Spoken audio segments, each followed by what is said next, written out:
Bringing up Slack.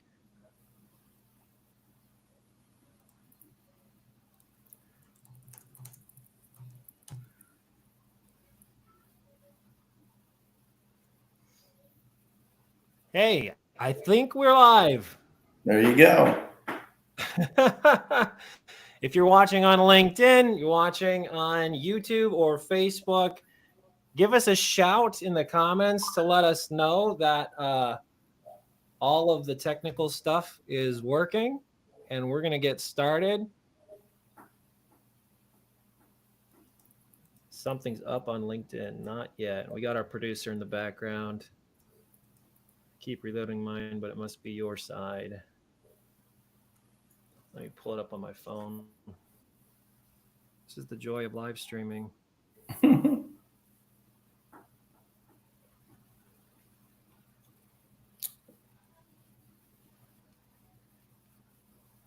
Looks like we're live. We're going to get rolling. All right. Welcome, LinkedIn, YouTube, and Facebook to Fireside Falcon. I am your host, Jonathan Schofield, and I am privileged and proud to introduce you to Chris Peddicord. I'm going to give him a second to introduce himself in a little more detail in a minute. But just a few housekeeping things. Today, we got some great discussion points lined up for some really interesting conversation. Audience participation is coveted and encouraged. So at any point in the conversation, I may have a question for you, our guests, and Chris may as well. And please, wherever you're watching, go ahead and drop your question in. We have Jess, our producer and marketing coordinator, on deck to make sure that we see those. We'd love to have some chat with you directly. Also, this is brought to you by Channel Falcon. So if you don't know what that is, head up channelfalcon.com. If you're an IT provider, MSP, or you are a business looking to connect with an IT provider, give us a shout. We'd love to tell you more about all the cool stuff we do. But hey, Chris, thrilled to have you here, man. Why don't you introduce yourself to our viewers? Let us know a little bit about who you are, where you're from, and what you're up to these days. And we'll dig a little bit more into your background and stuff later on. Sure. Hi, Chris Peddicord with CTS. I'm the CEO and founder. And behind me, I'm in sunny Florida. As you can see, I have a few palm trees back here. They're not fake, they're real. Very blessed to be in the industry. I've been, once you get toner in your blood, I guess it's stuck there. I've been in it 22 years now, and very fortunate. In my former life, I was a golf pro, and in Houston, Texas, decided that they needed a bum like me who played golf to play golf with some of their clients. And I've kind of been in it ever since. So very grateful and very thankful to be here. Fantastic. So former pro golfer, and tell us a little bit about how you got your start in that world and the evolution from that to what you're doing these days. Well, let's see. When I was a young man, I played all sports, but I kind of gravitated with my grandfather to play golf, and kind of pursued it. I was too short, wasn't fast enough, and I excelled in some other sports, but I felt like golf was one of those things that you could do individually, and you couldn't be judged for your size, your speed, and all these other things. And it was something that you could do by yourself. So I enjoyed it. Although I love team sports, I enjoyed it a lot, and I pursued it pretty vigorously when I turned about 13 and became a professional golfer and a PGA member, and I played the tour for several years, and through injuries and mental injuries as well. Golf is very difficult, and that's why I laugh when people tell me how hard the copier industry is, because they didn't play golf for a living. So you don't eat. If you don't play golf, you don't eat, and I've been there, trust me. So the good thing, so that's kind of where it's been, and I've got a lot of wonderful relationships with a lot of players over the last the prior 20 years, and because of the golf, I'm very fortunate to meet a lot of cool people and be involved in at a CEO level many times because of pro-am golf and teaching golf and helping people. So, no doubt. What's I'm sure you have a million stories that you could share about your time in the PGA and whatnot. what's one of the craziest stories that, like, something that random or weird or ironic or cool that happened to you on the golf course? Well, matter of fact, we just had the Cognizant, which is the Honda. It used to be formerly the Honda Classic. It was here the last couple of weeks, and I actually had a couple caddies and a couple players staying at my home because they're dads. I played golf with them, so that was kind of fun. That one kid just finished third. Hayden Smith, just finished third in Puerto Rico, so had a good week. The following week he was here.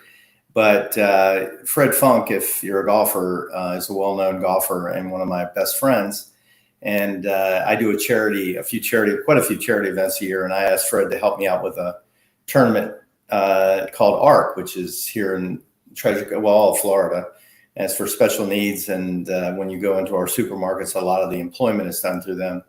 And the director, I didn't tell him really about my golf prowess because I'm the best of the worst. It's not like I'm a legend by any means. And they Googled me and they Googled Fred Funk. And the article that popped up was Peddicord ends Funk string.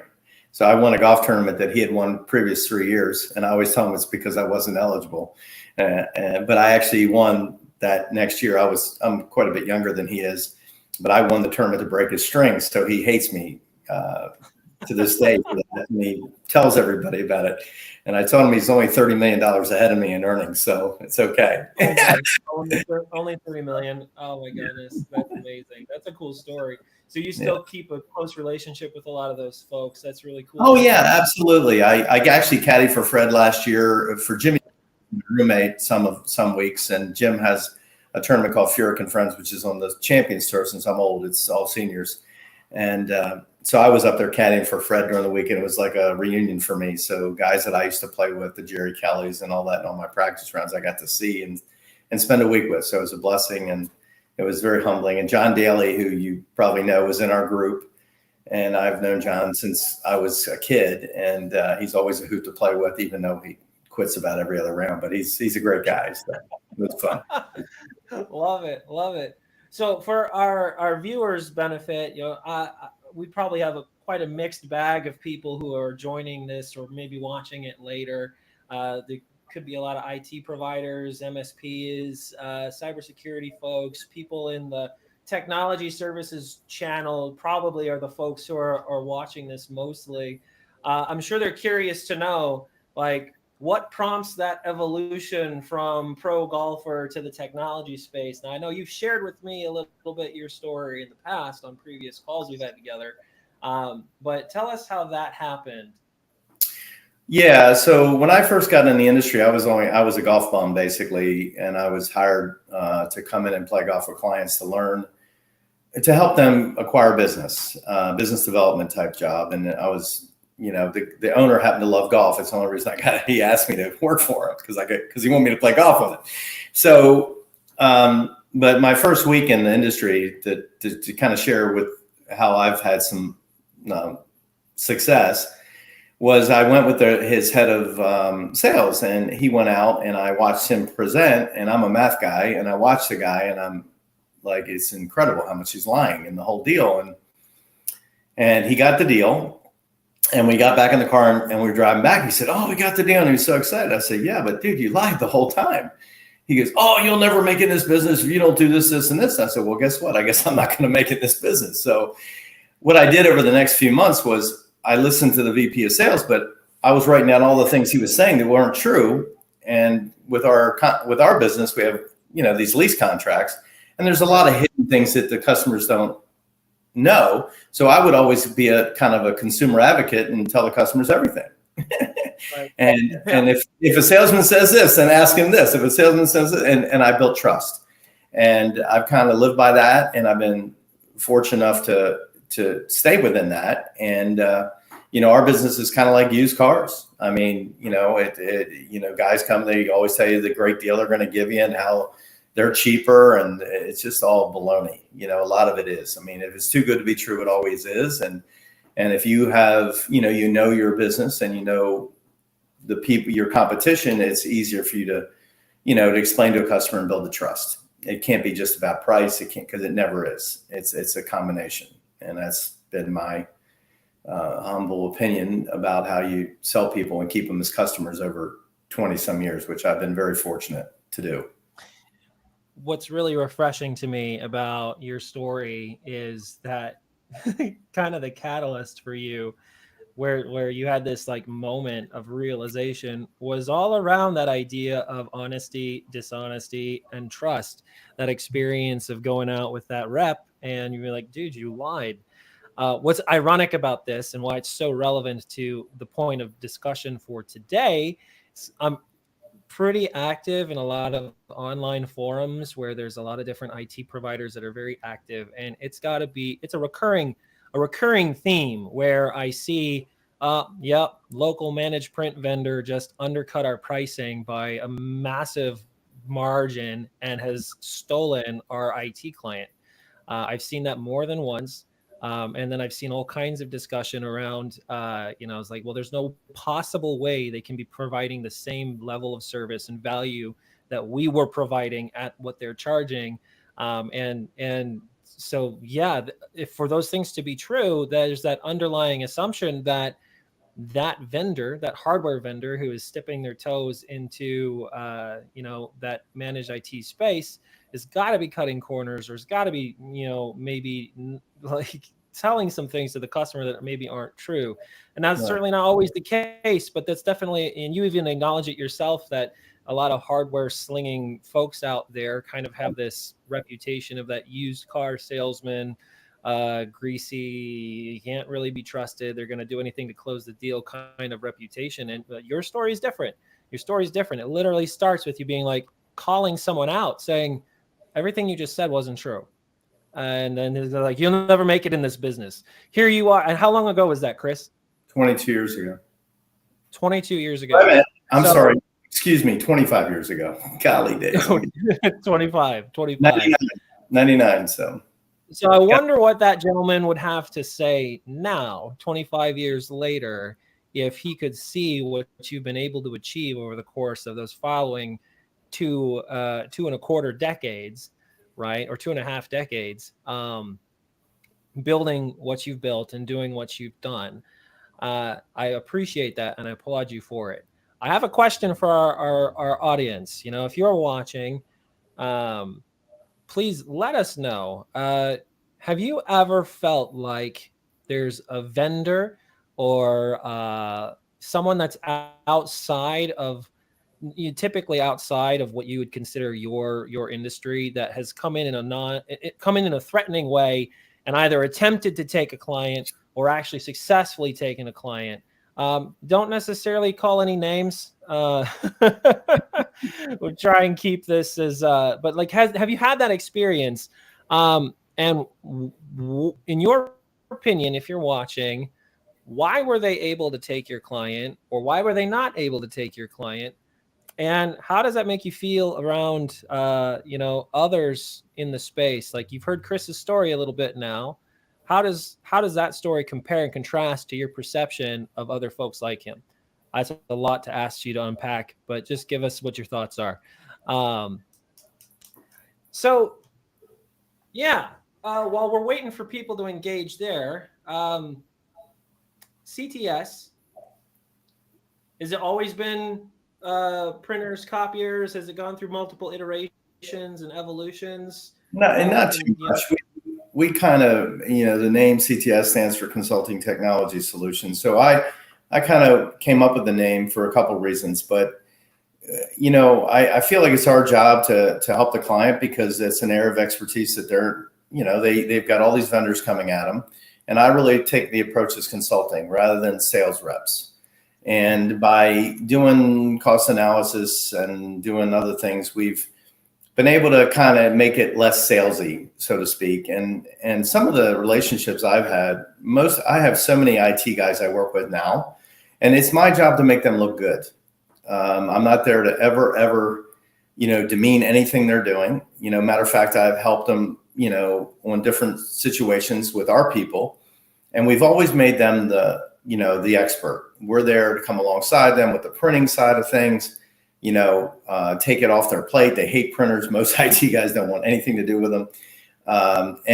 We realize how hard it is to build trust in a client, because when you give somebody your IT, infrastructure, you're trusting them.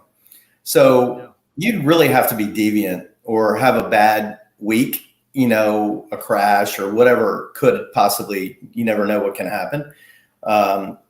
Somebody clicks on an email, which we've all dealt with, but you'd have to really, really screw up a relationship, because I don't think it's all based on price. But some of these copier guys are very sneaky when it comes to how they present. We're your best friend. They don't want to touch the copiers. There's all these different reasons why they feel like they can come in and talk to you guys about, talk to your customer about how they're the expert in everything, which is not true. I mean, we're not the expert in everything, but we have a nice niche thing that we do to help clients. But I have so much business from IT guys now that I always try to make them look good. I always want that partnership to grow. And a lot of times IT guys will leave jobs and they bring me with them. So I end up with more clients that way. So it makes more sense to build the partnership and build the trust and build the relationships and make them look good. And, I keep them forever like luggage. So it works. It works really well. I mean, and that's really the spirit of what a channel actually is, right? Is strategic partners that we're always advocating for each other. And, we're capable of more together than we are individually. I want to kind of point something out, though, in this story that you shared.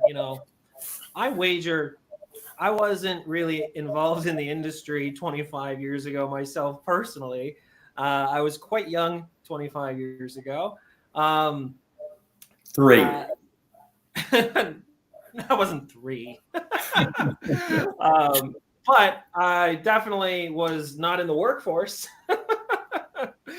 So 25 years ago, this idea of a managed IT service provider more or less didn't fully exist, not as it exists today. Yeah. I think we saw the seeds planted, 2.5 decades ago for what would become this idea of managed IT. And I think it's important for people that run an IT business today to acknowledge that evolution, and it'll help you in your identifying strategic partners that really align well with your story and your goals. Because you go back 20 years ago, the MSPs of today were really a lot of hardware fixing, selling guys themselves. And this evolution from that, quote unquote, break fix model to MSP is a lot of folks started to realize, man, I'm not making a lot of cash being the guy you call every time your server's down. And functionally, you call me all the time. I basically am your IT department. So this light bulb goes off. It was like, oh, why don't I just be your IT department? And so, and slowly over the following 5 years, 10 years, 15 years, you saw these really sharp IT guys starting to get wise to that new model and trying to wean themselves off of that break fix model into managed IT. And then now, of course, the new waves, the new evolutions are cybersecurity and compliance.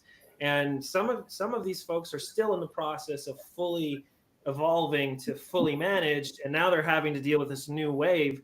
But I share that it's really important to understand that timeline, because, hardware vendors and IT providers are really much more cousins in their ancestry than they might often want to acknowledge. And the reality is a lot of IT providers also sell hardware and maybe doing managed print themselves, maybe selling phone systems and additional software and solutions and, hardware and those types of things. So there may be some bad blood in the industry, but the reality is I think there's more parallels than there are differences. And especially when we can connect with folks like you, Chris, and we hear that story, it's like, man, becoming a client advocate, trying to make this whole relationship less salesy and what's really in the best interest of the customer. The best IT providers I know have that exact same mentality when it comes to their customers. They're in the business of building an economy of trust. And then from there, now we can move something. We can go somewhere and achieve things together. But let's go to another question. What would your advice be to an MSP that is, let's say they've got 25 to 50 clients, they've got 1,200 to 3,000 endpoints under management. Most of their clients are in information space, whether that's like legal or healthcare or nonprofit or whatnot. And so, they're up to their elbows in the systems of their customers. And they're being told all the day long by thousands of people, partner with me, let me help you build revenue, let me help you solve this problem for your customer. And they're hearing all of those things. What would your word of wisdom be to those folks? So, your core competency is obviously going to be in the IT space. And our core competency is really in the hardware space. So for copiers, printers, et cetera. And I always tell a lot of IT guys, your customer will say, hey, our printer broke. Can you get us a new printer? So they may go on Amazon, or they may have an agent relationship where they can get printers through sometimes you can get them through a distribution, and you buy them, but you're not buying them at a good price. You're buying them at, because you're not selling enough product. So my relationships are deep with Xerox. I'm a platinum dealer. I'm also with Kyocera, Lexmark, and Epson. And I chose those for lots of different reasons. Some are supply costs, some are, it's not just about price. It's all about, how often do I have to get people out in the field to fix them? Also continuity. I don't sell lots of different brands. I'm not all over the place. I limit it down to certain products within those, brands, because they want to sell you whatever they want to get rid of, not what's the best value for the customer and for you when it comes to servicing it. So one of the things I always tell IT guys, let's run a report, whether you have the software or I use mine, we run a report on the current devices in the system, the printing devices.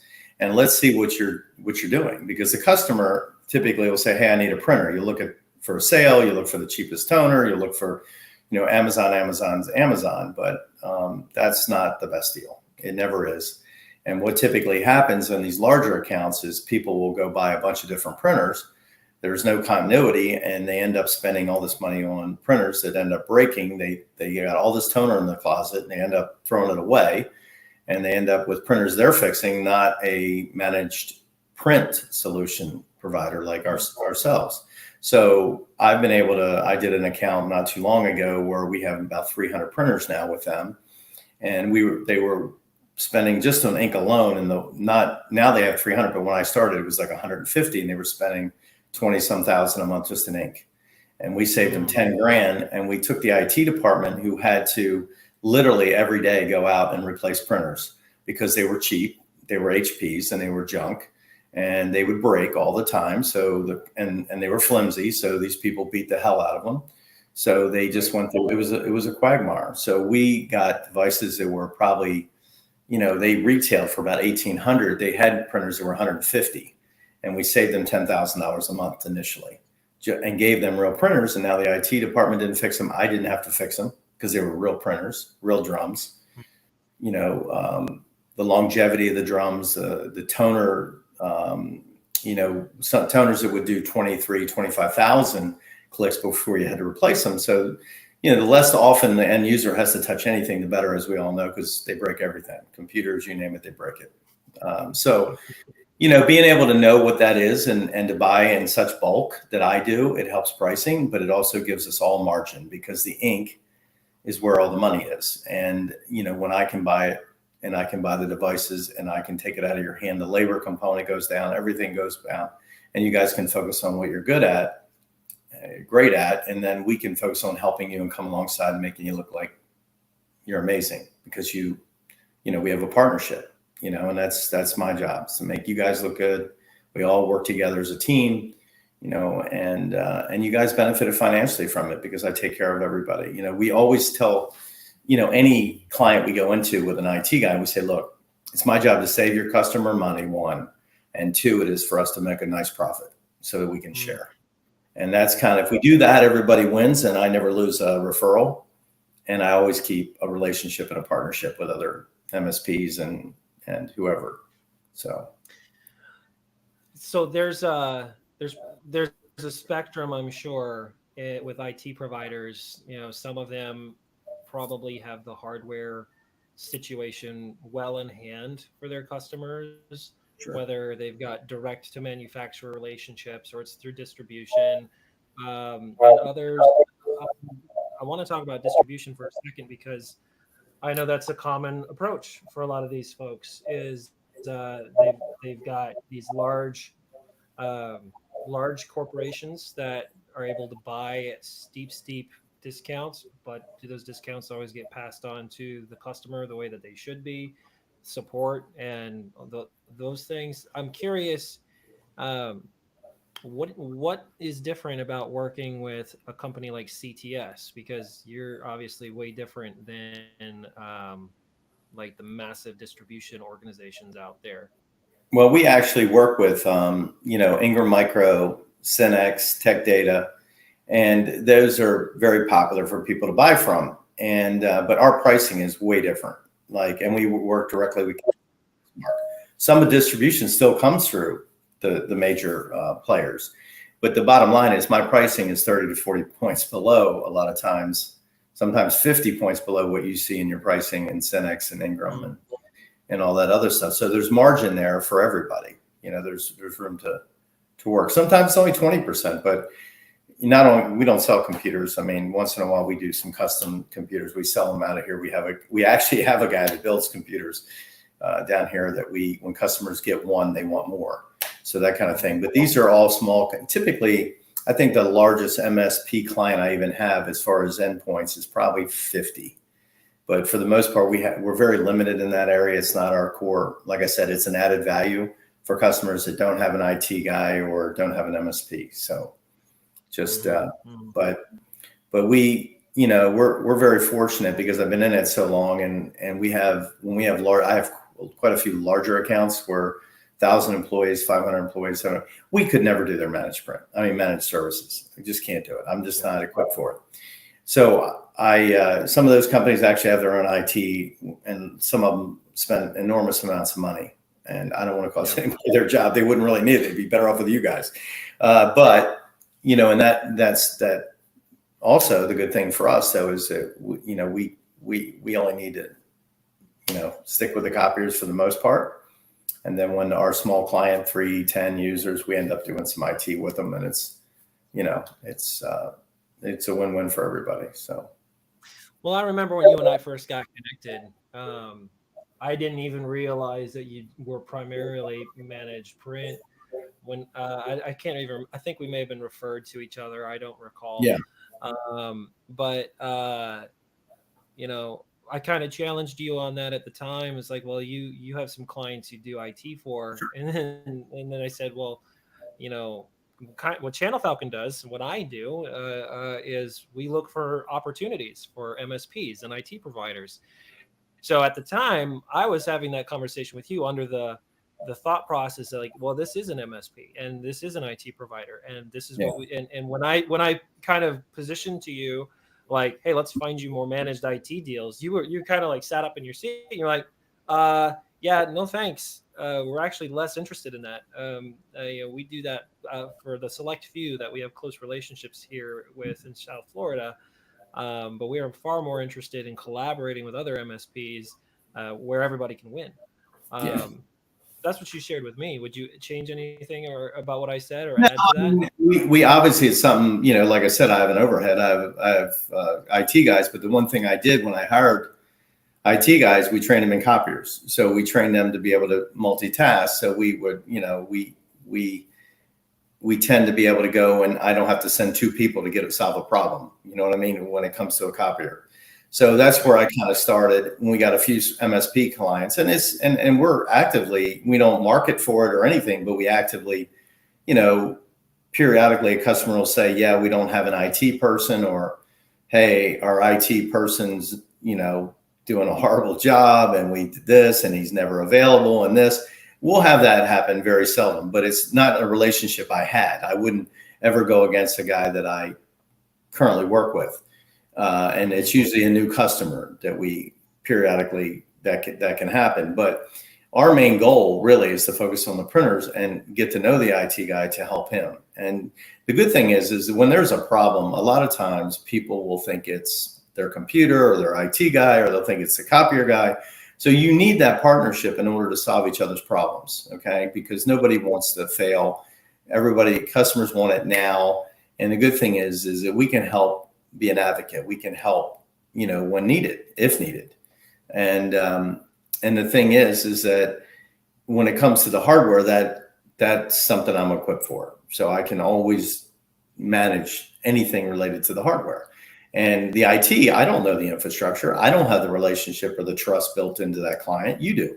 So why would I even try to do that? It'd be like stupid, because for one, my customer, even if they say to me, hey, we really want you to look at the IT, if I have the relationship with the IT guy, I'm just letting them know, hey, your customer said this, and this is why. And then you can deal with them. You can help them understand. Mm-hmm. Because a lot of it is communication. Look, some IT guys don't communicate well to their clients. They don't answer the phone well. Well, if you don't do that, you're going to have problems. We answer our phone. I do have voicemail, so to speak, but we always have people answering the phone.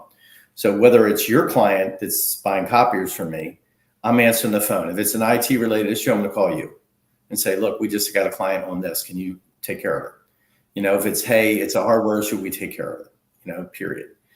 And it's all about having that relationship. So that but here's the great thing. When we do those things, what comes back to us, is, hey, my customer needs some printers, or, hey, we have these Canon printers, or we have these HP printers, and we have a plotter, or whatever it is. We can come in and say, hey, let's do a cost analysis. We have 80 printers or hodgepodge of different ones.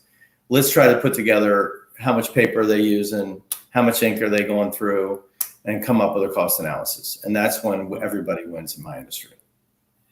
I think you, whether intentionally or not, you were getting really close to a bruise in the industry. Sure. And I'm just going to call it out.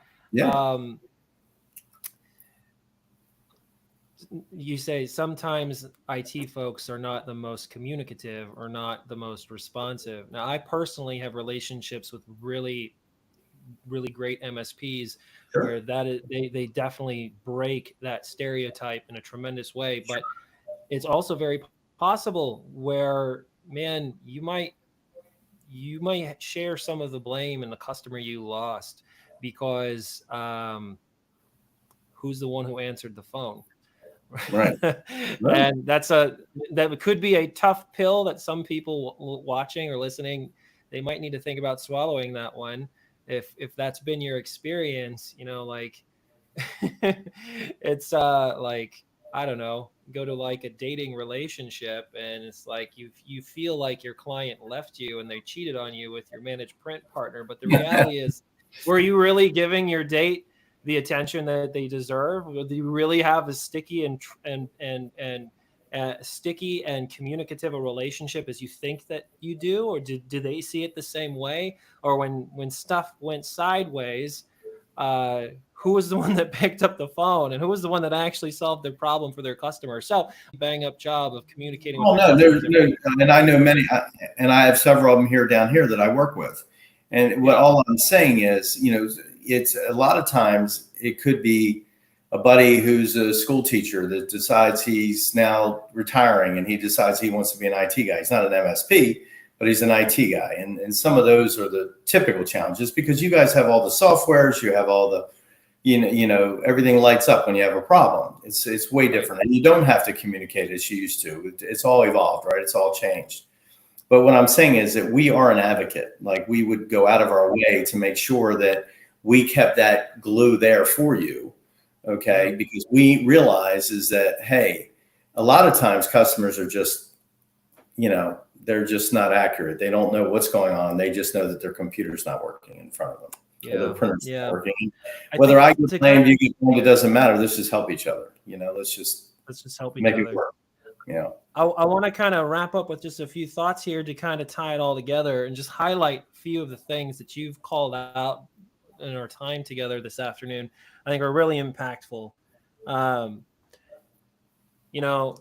You described yourself early on as having identified the issue, a big issue in technology sales of dishonesty on the part of salespeople. And from the very beginning, you decided to, position yourself as a consumer advocate right?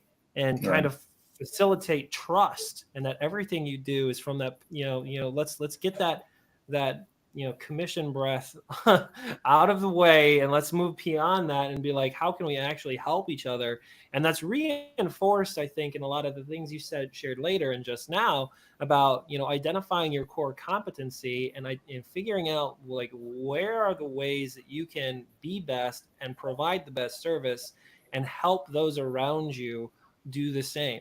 And so that idea of a strategic partner, like if you are an IT provider and you haven't figured out this piece of your business yet, the hardware side of things, I think folks like Chris and the CTS team are really uniquely positioned to come alongside you folks in a way that maybe big corporate distribution can't, in a way that going direct to manufacturer, and certainly like the big box retailers, I hope most of you have learned to not do that.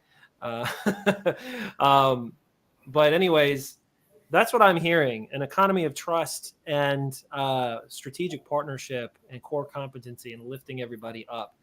As we kind of wrap things up here, Chris, do you have any last thoughts that you'd like to share with our viewers today? Well, I think, the main thing is that everybody obviously has families to feed, and everybody wants to do the best, and they want the 5-star reviews, and they all want, to continue to grow in their ability to provide, high quality service to the clients. And it requires a partnership. It really requires people that, there's a lot of things I don't know about the security and cyber world that, that collaboration and communication can help. There's things that I don't want to do that I can hand off. I have clients all over the country in pretty much every state. I have a lot of clients that may have a base in Florida or Houston or New York, and they have 40 locations or 30 locations. And, in those areas, you never know. There's sometimes opportunities present themselves. Not often, but they do. And I get in front of owners all the time, and the owners don't have a clue about anything other than it's all math game, revenue per employee. They're a 10,000 foot view. They're not into the details. You all are into the details. So providing people partnerships that say, I've got an expert here. I mean, we had just an example, one of my car dealers in Florida have 1,000 employees. They got ransomware, okay? And I had a guy in Houston who I worked with, an IT guy, this was 5 years ago now, who helped him and literally quarantined it, got it all up and running, and there was minimal interruption. It was just a blessing to have a guy that was an expert in that area, was able to solve the problem quickly. But that's the kind of relationships I like to be able to call somebody if I got a problem. I don't know how to solve it, but I have enough people in my wheelhouse because of what I do. I'm in every vertical. I mean, copier guys are in every room. You can't swing a cat without hitting a business that needs a copier or a printer. So, that's what I would advise. The other thing I would say is like, look, you guys trying to buy printers on the internet for your clients, it's a pain. It's not even worth it. You don't make any money on them. If you sell them for over what they can buy them on the internet, they're upset. So we can come alongside you, and you can make yourself look like a genius by having us come in and consult and literally get all the math. Come alongside us. Everybody wins. Customer wins, you win, we win. And that's kind of my end goal. That's it. Huge. Everybody wins. Well, Chris, that's really all the time we have for today. I'm so grateful that you hung out with us. And folks, if you're watching and you are kind of up a creek in the hardware side of things and you don't have a good print partner, I highly recommend you take some time speaking with Chris. You don't see his right hand, Tim, who is also an awesome person that I've had the pleasure of connecting with. If you're watching, Tim, thank you for helping coordinate this. You're a rock star. I also want to thank Jess, who's been in the background, one of our producers and marketing coordinator, who's been helping put all of this together. If you're an IT provider or you provide services to IT providers and you're watching this, Jess is going to actually drop a link to a private Facebook group that I'm inviting everybody to join. If you are one of those two things, you're welcome to join. It's called MSP Sales Opportunities. We are up to some kind of mischief. I'll just leave it at that. If you're in the industry and you're curious, you should totally join the conversation because we're doing some cool stuff and we're having some fun. Chris, again, thank you so very much for being here. and looking forward to seeing you continue to do awesome things for your customers and your partners. Sound good? All right. Thank you very much. Appreciate it. My pleasure. Take care, everybody. Bye. Take care.